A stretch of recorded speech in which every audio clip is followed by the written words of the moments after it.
Some people love going to the gym, while for others, it's definitely a task. What if I told you your DNA is behind some of these struggles? So hold on as we discuss an article by the BBC that investigates how our DNA is responsible for shaping our choices, our personalities, and even our hobbies more than we've ever imagined. Hey everyone, welcome back to Sthirvana. I'm Udit. Our journey today starts in a rather unexpected place, a granite chamber deep below a building on the outskirts of the capital of Iceland, Reykjavik. No, it's not a government facility or a villainous lair. Instead, it's the headquarters of Decode Genetics, which is on a mission to unlock or uncover the secrets hidden in our DNA. Now, Decode Genetics started with a unique advantage. That is, the population of Iceland, which was relatively isolated and has less genetic variation compared to other countries. Now, with this relatively untouched genetic data, it was easier for scientists to analyze and understand this data, as well as make meaningful connections between the genes and specific traits. So how does it work today? Today, Decode is sequencing DNA from tens of thousands of people from all over the world.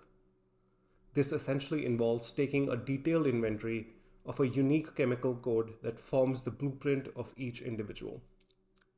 Once they have this data, they link it to anonymized details of that person's life, like their health, their diet, their personality traits, or even hobbies. By being able to analyze these patterns, scientists can make connections and say whether certain genes can be linked to certain aspects of our life. Decode's work has contributed significantly to our understanding of inherited risks of disease such as Alzheimer's, heart diseases, and various cancers. But their research has also opened up a new frontier, which is the exploration of the connection between genes and our behaviors and choices. Talking about choices, my wife gets up in the morning and she definitely needs a cup of coffee. My entire family, on the other hand, they would rather have tea than coffee. It turns out there is a genetic basis behind these preferences as well. Scientists have discovered subtle variations in our taste receptors that can influence how much we enjoy the bitterness of compounds such as coffee. Coffee lovers tend to be less sensitive towards the bitterness of caffeine, while tea enthusiasts might have a heightened sensitivity towards these compounds. It doesn't stop just at taste buds though. DNA can also influence our hobbies and activities. Remember, I mentioned that some people love going to the gym? Well, it turns out there is a genetic predisposition towards enjoying the gym activities, while some people don't have this and it is a drag for them to go to the gym. Research has also suggested that there might be a hobby gene lurking in your DNA. Studies have correlated people's preferred activities to those of their ancestors. So if you find yourself inexplicably drawn to activities such as gardening, there might be a genetic connection. As for me, I think watching TV and enjoying it runs in the family. All of us do it. And I'm told my relatively newborn niece also has that characteristic. So I'm guessing it's down to the genetics for sure. Okay, so genes impact our activities and hobbies. But what about relationships and matters of love? Well, it turns out genes might influence how we navigate the complexities of love and relationships. In a recent study, they looked at married couples and analyzed their DNA and levels of a bonding hormone called oxytocin. In couples where there was at least one partner that had a specific gene variation that boosted the levels of oxytocin, the couple reported higher levels of happiness and satisfaction with the relationship. Oxytocin plays a crucial role in promoting feelings of closeness and attachment. So it looks like genes also influence how well we can form and maintain strong relationships. So what about individual personality traits? Studies suggest that core personality traits such as extroversion, conscientiousness, and even creativity definitely have a genetic component. These variations in our genes influence how our brain develops, impacting how we think and interact with the world. So for someone with a genetic predisposition of risk-taking, they're more likely to become an entrepreneur or an athlete. But the same gene can also increase the risk of addiction. So genes are definitely a double-edged sword. Which brings me to an important point. All of this information needs to be digested and looked at from a lens of balance, from a lens of Sthirvana. Yes, genes might be an important part of the puzzle, but they're not the complete puzzle.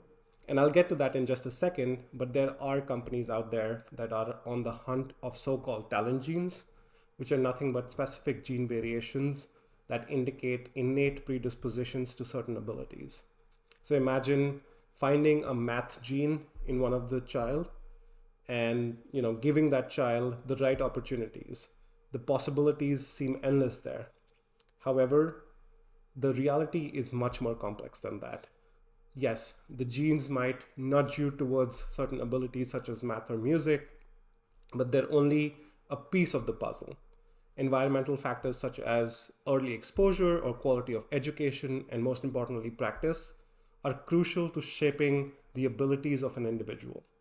So just because you have a math gene doesn't guarantee that you are the next Einstein.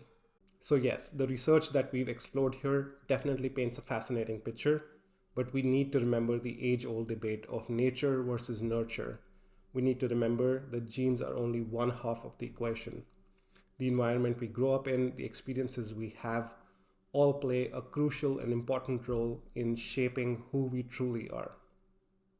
The future of genetics holds immense promise. Imagine living in a world where the doctors can look at your genetic information and create personalized health plans, identifying potential health risks and tailoring preventive measures. Genetic testing could also identify children who are at risk of learning challenges or behavioral issues, prompting early intervention and support. However, there are definitely ethical considerations. We don't want to live in a world where we are judged or limited by the genes we have. Discrimination in areas of employment and insurance could also become a serious issue. In conclusion, DNA undeniably shapes us. However, it does not dictate our destiny. We are a product of the complex interplay between the genes and the environment. The research we've explored today is just the beginning. We have so much more to learn about the relationship between the DNA and our human behavior. In the end, though, one thing is clear. Genetics is helping us understand ourselves in a much better fashion. So what did you all think about the video? Please leave a comment to discuss this topic more. Also, please hit that like button and subscribe to the channel for more content. Until next time, take care, be present, and work towards Sthirvana.